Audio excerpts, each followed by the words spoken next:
anugerah-Mu ya Tuhan.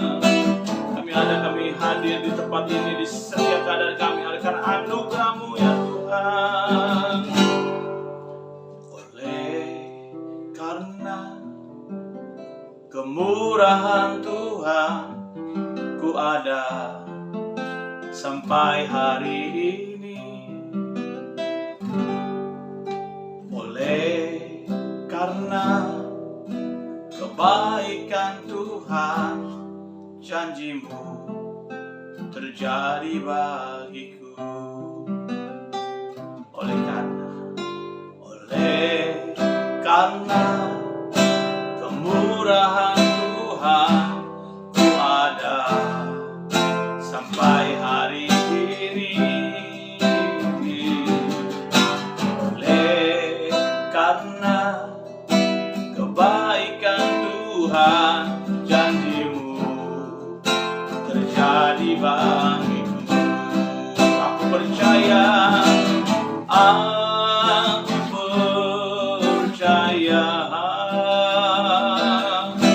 berkat-Mu atasku melimpah. Kebajikan, kemurahan selalu mengikutiku. Ku puji, ku sembah Kau Tuhan, aku percaya. Aku percaya berkat-Mu atasku melimpah. Kebajikan, kemurahan selalu mengikutiku. Ku puji, ku sembah Kau Tuhan. Mari kata lagi pujian ini. Oleh karena kemurahan Tuhan, oleh karena kemurahan Tuhan ku ada sampai hari ini. Oleh karena kebaikan Tuhan, janji-Mu terjadi bagiku. Aku percaya, aku percaya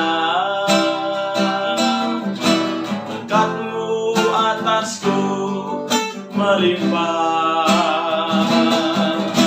Kebajikan, kemurahan selalu mengikutiku.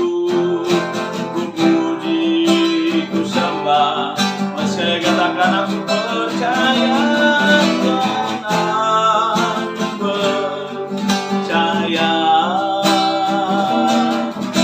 berkat-Mu atasku melimpah. Kebajikan, kemurahan selalu mengikutiku. Ku puji, ku sembah Kau Tuhan. Mari sembah Tuhan. Terima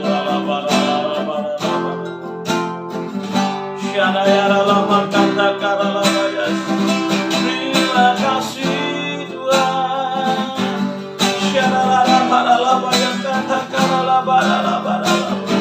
Terima kasih Yesus.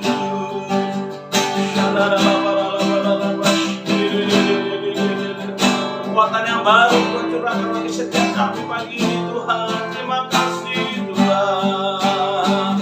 Segala perkara dapat ku tangguh di dalam Dia yang memberi kekuatan.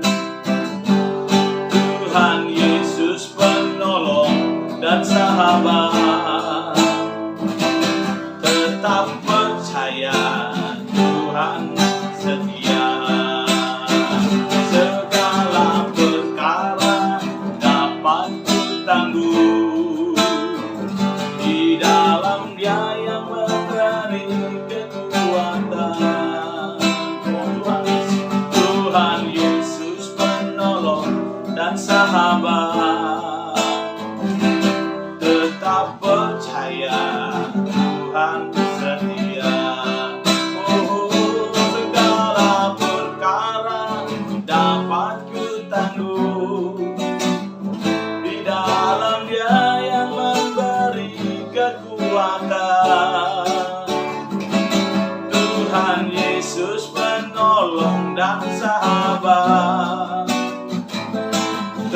tetap percaya Tuhan setia. Tetap percaya Yesus setia. Tetap percaya Yesus setia.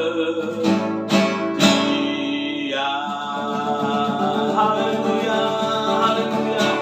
Terima kasih Bapak, pagi ini kami bersyukur di hari yang kedua ini kami boleh ada untuk memuji menyembah-Mu. Bahkan segala perkara apa yang kami tanggung di dalam Engkau yang memberikan kekuatan bagi setiap kami. Dan pagi ini, kalau sebentar kami lanjutkan pembicaraan atau tuntunan dalam sepekan ini, kiranya kami diberikan kekuatan pewahyuan untuk menangkap, memaksud Tuhan, apa yang menjadi rencana Tuhan. Dan hamba-Mu pribadi yang terbatas ini, sampaikanlah, pakailah Tuhan dengan kuasa yang tak terbatas. Di dalam nama Yesus Kristus, semua kita yang siap menyambut tuntunan hari ini katakan, amin. Tepuk tangan buat Tuhan Yesus. Shalom, shalom, shalom. Apa kabar? Bagaimana pagi ini rasanya? Sukacita? Amin. Puji Tuhan ya. Dan saya bersyukur kita sudah masuk pada hari kedua, hari Selasa, tanggal 29 November 2022. Dan kita melanjutkan apa yang kita kemarin bahas tentang perjumpaan Yesus dengan perempuan Samaria dalam Yohanes pasal 4. Nah, ayat pertama sampai 40 sekian ya. Dan itu bukan soal hanya perjumpaan biasa, tapi sebuah model dari sebuah konseling. Nah, di bagian hari pertama kedua ini kita sedang fokus membicarakan tentang konseling. Konseling ini adalah sebuah kegiatan yang sebenarnya secara sadar atau tidak sadar kita sering melakukannya, atau kita menjadi orang yang sedang di konseling. Ya, gitu. Jadi kita nggak sadar kita ngalamin, karena orang tua pendidikan yang nggak tinggi sekalipun, mereka punya kemampuan natural atau naluri konselingnya atas anak-anaknya tuh besar sekali ya. Misalnya anaknya ditanya udah makan belum, bagaimana, sehat, bagaimana, itu kan konseling sebenarnya. Nah, lanjutkan apa yang dibahas kemarin, bahwa dalam konseling itu kan bicara tentang kebutuhan ya. Nah, lewat apa itu digali? Lewat bertanya. Maka pertanyaan ke pertanyaan selalu akan muncul untuk membuka ruang bagi kita menyampaikan apa yang menjadi isi hati kita. Perlu namanya kata kunci. Ya, tadi dikatakan kata kuncinya adalah kata-kata yang biasa, yang hari-hari, yang mudah dicerna, mudah dipahami. Tetapi dari semuanya ada 4 hal kemarin ya. Yang paling pertama adalah kita berdoa sama Tuhan. Nah, mungkin saudara bingung, ada 1, 2, 3, 4 ya. Berarti kita mau ngomong apa lagi? Kita nggak mundur lagi ya Bapak Ibu.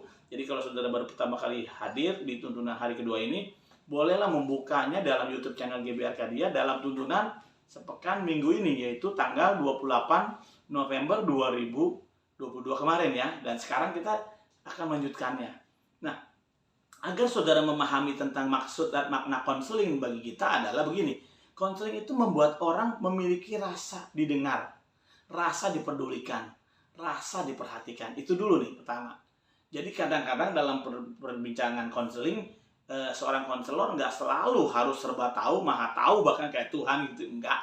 Tapi dia cukup membuka ruang untuk mendengar dan memberi tempat untuk orang berbicara kepadanya, sementara dia mendengar dan menyimak dengan baik. Itu sudah punya poin khusus bagi seorang konsili, orang yang sedang dilayani. Nah, termasuk kita pribadi sebagai orang yang butuh di konseling. Nah, kalau nggak ada yang mengkonseling kita, siapa? Ya Tuhan lah. Lewat bagaimana caranya? Self counseling, konseling pribadi. Gimana caranya? Ya bertanya. Kemarin saya tanya, orang khawatir, mengapa khawatir? Ya kan? Khawatir tentang apa? Jadi penting tuh. Mengapa khawatir? Khawatir tentang apa? Memang kalau khawatir untungnya apa? Kalau kita nggak khawatir, emang kita rugi. Ruginya apa? Nah, pertanyaan-pertanyaan itu tuh membantu kita menemukan jawabannya.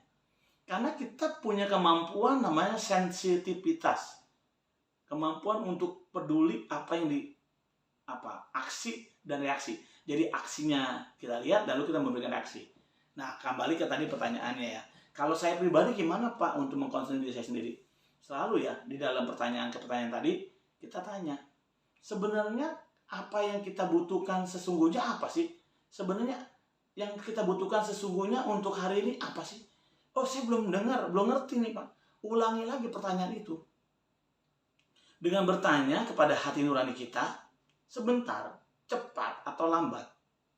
Hati nurani kita akan memberikan jawabannya. Dan jawabannya itu akan banyak opsi. Ada banyak pilihan.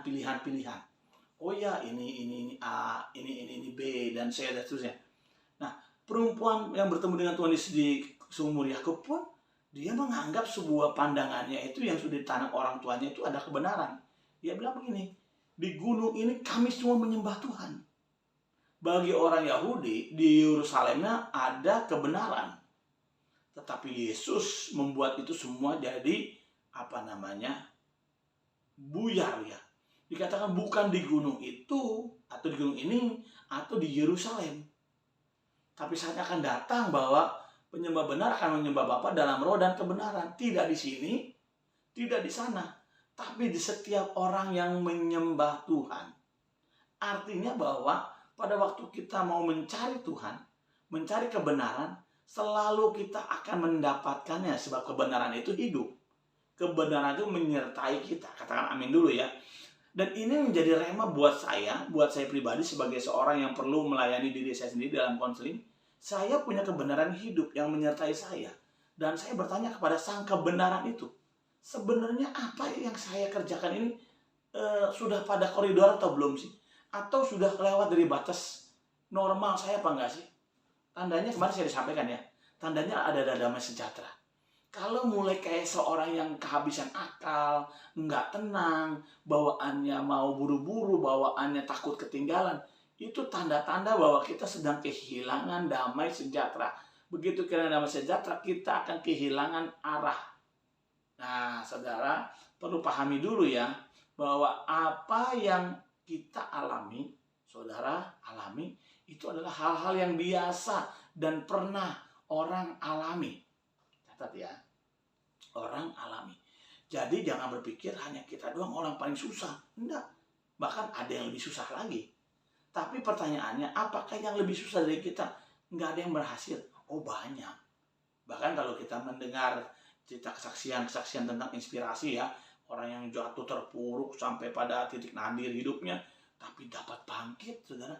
Itu orang biasa kok. Kalau dalam sejarah-sejarah yang kita dengar, itu hal-hal biasa. Orang yang biasa saja seperti itu bisa bangkit lagi. Berarti saudara dan saya bisa bangkit lagi kan? Nah, kalimat-kalimat yang barusan aja saya bicarakan buat saudara dan merema dalam pikiran saudara, membuat saudara kuat, membuat kita kuat. Amin ya. Yesus berkata kepada perempuan ini, panggillah suamimu. Lalu perempuan itu dengan tanpa sadar, atau mungkin dengan sadar saya nggak tahu, tapi jelas dengan cepat dia lantang berkata, aku tidak punya suami. Dan Yesus berkata, tepat katamu itu.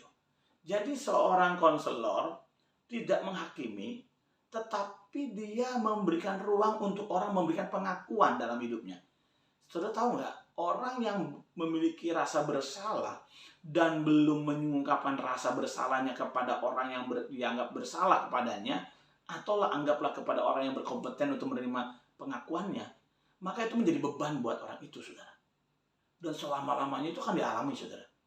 Mau hebat apapun, beban itu akan tetap dia pikul sampai dia bisa mengakui, minimal mengakui dulu kesalahannya. Nah, waktu wanita itu sadar yang berjumpa dengan dia ini pribadi lain. Yang pertama dia orang Yahudi, tapi mau berjumpa dengan dia orang Samaria, itu pribadi lain. Ada juga pribadi lain karena dia memberikan satu kegairahan untuk mendengar sesuatu yang merupakan pengharapan kekal. Itu belum pernah dia dengar tentang air hidup ya. Lalu yang ketiga, waktu dia tanya, panggillah suamimu, dan dia berkata, aku gak punya suami, dan dia berkata, benar katamu, dalam hal ini kau berkata benar. Yesus tidak segan-segan memuji wanita ini untuk berkata benar tentang kejelekannya.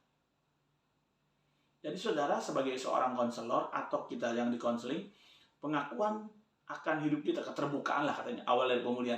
Keterbukaan kita untuk mengaku kesalahan kita, itu adalah awal diri kita mengalami kemerdekaan. Dan pada waktu Tuhan ya atau seorang konselor mendengar itu, maka konselor itu harus memberikan apresiasi untuk kejujurannya. Seorang konseling yang bertemu saya bicara tentang, iya Pak, saya ini selama ini memang hidup rasanya kayaknya enak ya. Padahal saya seringkali berbuat dosa. Saya bikin ini, bikin itu. Saya langsung katakan, bagus. Kaget dia dengar saya kata bagus. Saya kan belum selesai kan, baru bilang bagus. bagus untuk sebuah kejujurannya. Apresiasi kecil ini sangat memotivasi orang itu untuk berbicara lebih jujur lagi dengan kita sebagai konselor. Begitupun perempuan ini. Begitu dia katakan, tepat katamu dalam hal ini, kau berkata benar. Karena orang yang bersama dengan kamu ini pun bukan suamimu. Lalu dia apa? Tepat yang kupikirkan. Engkau adalah nabi. Engkau adalah Mesias yang dapat mengenali isi hati. Oh, Mesias yang bagaimana? Mesias yang memiliki pengetahuan omnipoten. Kemampuan yang maha kuasa yang dahsyat. Dikatakan apa? Aku berjumpa Mesias. Mesias yang bukan hanya tinggal di sorga, tapi yang inkarnasi di bumi, jadi manusia. Mesias yang mengerti penderitaan kita. Jadi kalau saya tadi katakan bahwa apa yang kita alami bukan kita sendiri loh ngalami. Banyak orang ngalami bahkan lebih parah. Tapi yang lebih parah pun banyak yang bisa bangkit karena mereka sungguh-sungguh mengejar Tuhan dan mau pulih. Yang kedua, kita punya Tuhan yang mengerti keadaan kita karena dia pernah jadi seperti kita. Mengalami penderitaan seperti kita. Tapi dia kuat. Dia memberikan teladan. Dan lebih dari itu, dia memberikan damai sejahtera. Dikatakan, damai sejahteraku kuberikan kepadamu. Damai sejahtera ku tinggalkan bagi kamu. Dan kamu akan terima damai sejahtera yang tidak pernah diberikan oleh dunia. Pagi ini saudara, untuk kita menerima tentang pengajaran tentang konseling, saudara mesti memahami, merasakan apa yang orang rasakan. Bisa berempati, walaupun kita tidak boleh larut ke dalam perasaan orang-orang itu. Atau kita pribadi. Kita mau self counseling. Kita nggak boleh larut dan menindakbobokan atau memanjakan rasa hati kita. Wah, kita nih orang yang susah dan aduh Tuhan, aku memang begini dan begitu. Padahal Tuhan mau punya rencana yang lebih besar lagi, berdasar lagi. Nah, coba miliki dulu kepedulian untuk memberikan apresiasi untuk orang yang jujur. Untuk berkata, sekalipun itu kata-kata jujurnya adalah pengakuan kesalahan, berikan apresiasi. Kalaupun dia mengatakan hal yang benar tentang hidupnya, oh saya ini sebenarnya adalah orang yang baik, sebenarnya itu kayak menjurus kesombongan ya. Berikan apresiasi, oh puji Tuhan. Kalau kamu merasa baik, tapi jauh lebih baik kalau kamu merasa masih kurang baik. Supaya kita mengejar kebaikan. Misalnya begitu. Jadi kita memberikan apresiasi, tapi kalau itu menjurus kesombongan, kita mesti lurusin. Harusnya gimana? Tetapi seorang konselor tidak memberikan kesimpulan. Kesimpulannya harus dia yang putusin. Kecuali pada satu titik, seorang konselor harus memberikan pandangan. Kalau ini pandangan saya, silahkan pilih. Kalau bukan menurut kamu baik, ya kamu boleh doa lagi dan pilih yang terbaik. Nah, kesempatan pagi ini saya mau ajak Bapak Ibu Saudara, yuk bikin ruang-ruang dalam hidup kita mendengarkan orang bicara. Yang kedua, berikan ruang-ruang bagi hidup kita sendiri untuk mendengarkan isi hati kita berbicara.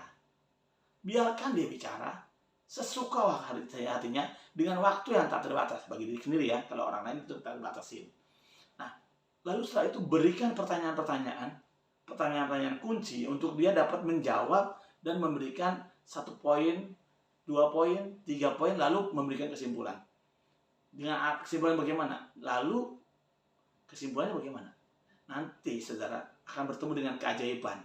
Seorang konselor kan nggak perlu menjawab karena si konselingnya kadang-kadang sudah tahu jawabannya. Hanya perlu peneguhan dan perlu yang ada yang mengamini lah gitu. Nah, pagi ini saya nggak bicara lagi soal firmannya dari Yohanes 4 ayat 20 ayat pertama ya sampai ayat yang ke-40.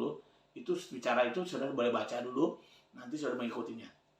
Nah, akhirnya di bagian kedua ini saya ingin mengajak kita semua praktek. Yuk, sekarang ngobrol sama anak kita, orang tua kita, suami atau istri, atau teman pelayanan, tetangga, dan sebagainya. Buka ruang. Biasanya dengan kalimat-kalimat kunci, misalnya bagaimana keadaan kita hari ini. Waduh, misalnya hidup ini lagi berjuang ya, setelah pandemi dan sebagainya. Oh ya, tapi yang lain juga ikut berjuang loh. Bukan cuma kita, iya sih. Tapi biasa gitu ya. Tapi gini. Nah, dengarkan lagi. Kenapa? Kok tapi? Tapi gini. Lalu bikin satu jembatan. Lalu apa yang kamu rasain selama ini? Waktu kamu menghadapi masalah ini. Wah, saya begini cerita. Dengarkan. Gunakan seluruh kemampuan bertanya kita. Oke. Lalu buatlah sebuah mirroring.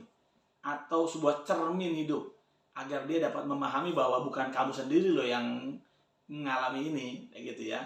Lalu berikan pengulangan pada saat orang itu menjelaskan sesuatu yang seingat kita tadi dia sudah menjawab atau sudah menjelaskan sesuatu tapi dalam konteks berbeda. Ulangi lagi. Jadi yang mana? Yang tadi bicara begini-begini atau yang ini?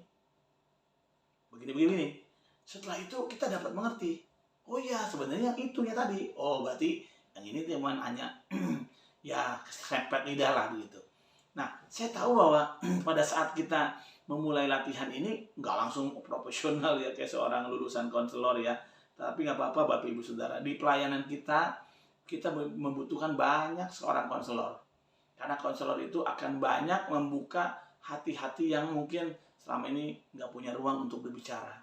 Saya ajak semua gembala, kabit, para pengerja, semua diaken. Nanti dalam bulan depan kita akan berdoa untuk diaken di gereja kita ya, supaya kita punya banyak pemerhati. Nah, termasuk setiap anak-anak Tuhan, para murid Tuhan di Arkadia, di City Park, dan semua dimanapun kau ditanam Tuhan. Ayo siapkan diri untuk dipakai Tuhan jadi konselor. Nah, hari ini kita menyelesaikan poin kedua tentang konselor, atau konseling ya. Tapi besok kita bicara tentang bagaimana firman kita kupas, bagaimana firman kita gali dan kita mau aplikasikan dalam hidup kita, nanti nyambung dengan konseling hari ini ya. Jadi jangan lewatkan. Besok tetap ikut dalam tuntunan sepekan 2022 di tanggal 30 November 2022. Lalu setelah itu hari Jumat dan Sabtunya kita bicara tentang praise and worship. Yes, saudara mau jadi WL, saudara memimpin di school kayak di rumah kayak atau dimanapun, belajar sama-sama. Dan kita mau praktek juga ya, jangan belajar doang, tapi harus mau praktek. Oke, karena itu kita mau teruskan berdoa. Pagi ini kita menyambut hari baru dengan sukacita. Terima kasih Bapak. Kami tahu bahwa waktu kami masuk dalam tuntunan sepekan ini, banyak hal yang masih kurang hamba bisa jelaskan. Tetapi tolong Tuhan, kami semua mulai mau praktek jadi seorang konselor, baik bagi diri kami sendiri atau bagi orang banyak.